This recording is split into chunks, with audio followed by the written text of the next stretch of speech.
ये बवाल मैनपुरी लोकसभा में हो रहा है। महाराणा प्रताप को लेकर के कहा जा रहा है कि यहाँ पर महाराणा प्रताप का अपमान हुआ है। और गढ़ में महाराणा प्रताप का अपमान, तो लगता है समाज में इसका बहुत बड़ा असर पड़ेगा। देखिए, अपमान नहीं, समाजवादी पार्टी का गढ़ चूक ध्वस्त होता हुआ दिख रहा है। मैनपुरी वो लोकसभा क्षेत्र जिसकी गूंज पूरे भारत में है। हर किसी की नज़र मैनपुरी लोकसभा पर है। समाजवादियों के लिए मैनपुरी नेताजी मुलायम सिंह की कर्मभूमि है। यहाँ से सपा सुप्रीमो अखिलेश यादव की पत्नी डिम्पल यादव चुनाव लड़ रही हैं। समाजवादियों के इस गढ़ को जीतने के लिए भारतीय जनता पार्टी एड़ी से चोटी का जोर लगा रही है। किसी भी तरह से मैनपुरी लोकसभा क्षेत्र वो जीत जाए। कहीं ऐसा तो नहीं है इसी मंशा के साथ महाराणा प्रताप की प्रतिमा का अपमान हुआ हो और उस पर अब राजनीति हो रही हो, क्योंकि समाजवादी पार्टी बिल्कुल नहीं चाहेगी कि चुनाव के दौरान इस तरह का बवाल हो और भारतीय जनता पार्टी को मुद्दा मिल जाए। 2024 के चुनाव के शुरुआत से ही जहां क्षत्रिय भारतीय जनता पार्टी से नाराज हैं, ऐसे में भारतीय जनता पार्टी को मौका मिल गया है। तांडव किया गया और पूरे शहर को आग में झोंक दिया गया। क्या कहेंगे मंत्री जी? मैनपुरी बस अब आज चुनाव प्रचार खत्म हो रहा है, सर किस तरीके से देख रहे हैं अखिलेश यादव के रोड शो के दौरान? देखिए, मैं समझता हूँ कि जो मूल चरित्र समाजवादी पार्टी का गुंडई लफंगे अराजकता का रहा है, वो असली स्वरूप उन्होंने दिखाने का काम किया है। कल समाजवादी पार्टी के नेता राष्ट्रीय अध्यक्ष अपनी पत्नी डिम्पल यादव के पक्ष में रोड शो की अनुमति लेने का काम किए थे। उन्होंने रोड शो किया और रोड शो नहीं था बल्कि गुंडई का प्रदर्शन था। न सिर्फ महाराणा प्रताप की जो देश के शौर्य वीर हैं, जो राष्ट्र की एकता अखंडता के लिए जिन्होंने जीवन भर घास की रोटियां खा के भीलों को दबे कुचलों को इकट्ठा करके उन मुगलियों से लड़ने का काम किया, ऐसा बड़ा राष्ट्रभक्त और राष्ट्र नायक उसकी मूर्ति पर कल सारा उनका अपमान करने का काम किया है, गुंडई करने का काम किया है, तोड़ फोड़ करने का प्रयास किया है। और जो अपमान किया है वो समझता हूँ कि कोई भी राष्ट्रभक्त और देशभक्त इसको सहन नहीं करेगा। यही नहीं किया, इससे पहले जिस चौराहे से वो निकल के आए, वहाँ इनके जो महाराणा प्रताप के जिन्होंने अपना पूरा जीवन भर की कमाई जिन्होंने अर्पित करने की काम की, ऐसे बाबा साहब की मूर्ति पर भी इन लोगों ने वहाँ तोड़फोड़ करने का काम किया है। जो एक इनका पूरा मैनपुरी का हर चौराहे पर जिस प्रकार से हर समाज के महापुरुषों की मूर्तियाँ लगा करके इसको सभी समाजों को सम्मान देने का काम हमारी सरकार ने किया है। इससे इनकी चिढ़ इसी से प्रकट होती है कि जिस दिन डिम्पल जी का नामांकन कराने के लिए ये लोग आए थे, उस दिन भी समाजवादी पार्टी के राष्ट्रीय महासचिव सांसद प्रोफेसर राम गोपाल यादव जी ने भी बहुत भद्दी टिप्पणियां करने का काम किया था और उसी से इनका मनोबल बढ़ा।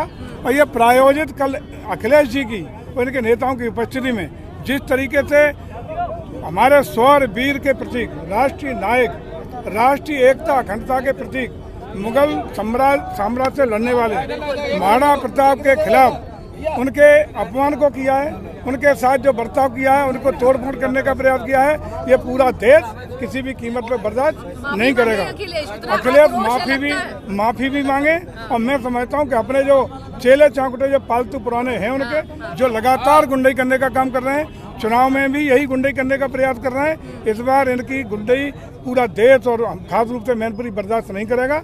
इनको मैनपुरी ने विदाई देने का तय कर लिया है। इसी से बौखलाहट में ये सारे काम हो रहे हैं। लेकिन आज यही नहीं, पूरे प्रदेश से जिस तरीके से माहौल आज गर्म है, आला महाराणा प्रताप का अपमान पूरा देशवासी कोई बर्दाश्त नहीं करेगा। आज हर जिले में धरना प्रदर्शन शुरू हो रहे हैं, हर जिले में आक्रोश हो रहा है और इस चीज़ को मैं समझता हूँ कि देश बर्दाश्त करने वाला नहीं है। साथ ही साथ कल उन्होंने एक और घृणित कार्य किया है। इस घटना को घटित होने के बाद उन्होंने एक वीडियो वायरल करके अपने एक कूटनीतिक वीडियो वायरल किया है, जिसमें हमारे यादव समाज के भाइयों के प्रति घोर आपत्तिजनक टिप्पणी की गई है। जबकि वास्तविकता यह है कि यादव समाज के साथ साथ सभी समाजों का सहयोग, समर्थन और आशीर्वाद जो भाजपा को मिल रहा है, तो इन्होंने समाज में विद्रोह फैलाने के लिए, आपसी कटुता फैलाने के लिए क्षत्रिय समाज को गाली देते हुए, दर्शाने हुए यादव समाज को भद्दी गाली देने का काम करा के वीडियो वायरल कर रहे हैं। हम आयोग से मांग भी करेंगे कि इसकी जांच करा के जो भी दोषी हों उनको जेल भेजा जाए, ये फर्जी वीडियो को रोका जाए और ये जो बेमरुस जाति आधार पर फैलाने का प्रयास समाजवादी पार्टी का हताशा, निराशा और हार की स्थिति में आज अखिलेश यादव बौखला गए। पूरे प्रदेश में इनके सारे परिवारजन हार रहे हैं, पूरे प्रदेश में इनका परिवार साफ हो रहा है और 80 की 80 सीटों पर चूंकि भारतीय जनता पार्टी का कमल खिलने का काम हो रहा है। इस बौखलाहट में ये इस स्तर तक उतरा है कि समाज में घृणा, वैमनस्यता और आपसी दंगों की स्थिति पैदा करने का काम चुनाव में कर रहा है। इसका संज्ञान निश्चित रूप से भारत निर्वाचन आयोग को लेना चाहिए और इस पर कठोर कार्रवाई, जो भी दोषी हो उसके खिलाफ कठोर कार्रवाई करें, ताकि क्षत्रिय हो, ब्राह्मण हो, यादव हो, सर्व समाज के लोग एक सामाजिक समरसता के साथ सरकार की नीतियों, रीतियों, कार्यक्रमों के आधार पर स्वतंत्र रूप से निष्पक्ष तरीके से अपना मतदान कर सकें। और जो बौखलाहट दिखा रही है कि गुंडई कल और परसों भी निश्चित रूप से पूरे जिले में कराने वाले हैं, इस पर भी भारत निर्वाचन आयोग को कठोर कार्रवाई अभी से करनी पड़ेगी। अन्यथा मैनपुरी में आपने देखा है कि 2004 में जब इनके सगे भतीजे, इनके भाई धर्मेंद्र यादव प्रत्याशी थे, सारे बूथों को लूटने का काम हुआ था और हिंदुस्तान का लोकतंत्र सर्वसार हुआ था जब पूरे लोकसभा का पुनर्मतदान कराने का निर्णय भारत निर्वाचन आयोग को लेना पड़ा था। वही स्थितियां पुनः पैदा करना चाहते हैं, उन स्थितियों से रोका जाए। भारत निर्वाचन आयोग से हम अनुग्रह करेंगे, उन्हें अनुरोध करेंगे कि कठोरतम व्यवस्था करें और ऐसे घृणित वीडियो जारी करने वाले जो यादव और क्षत्रियों के बीच में खाई पैदा करके ये चुनाव जीतना चाहते हैं, इसको रोका जाए और जो भी दोषी हो कठोर कार्रवाई की जाए। वोटर को कैसे आश्वस्त करेंगे, क्योंकि भय बहुत इतना माहौल, क्योंकि शहर की बात थी ये। देखिए, पूरे शहर में जो इनका पुराना चरित्र रहा है, समाजवादी पार्टी का एक चरित्र रहा है कि हमेशा यहाँ के लोग कहते थे कि जिस गाड़ी में लगा है सपा का झंडा, मान लो उसमें बैठा सबसे बड़ा गुंडा। वही चरित्र कल मैनपुरी के शहर के अपने रोड शो के प्रदर्शन में इन्होंने सिद्ध किया है।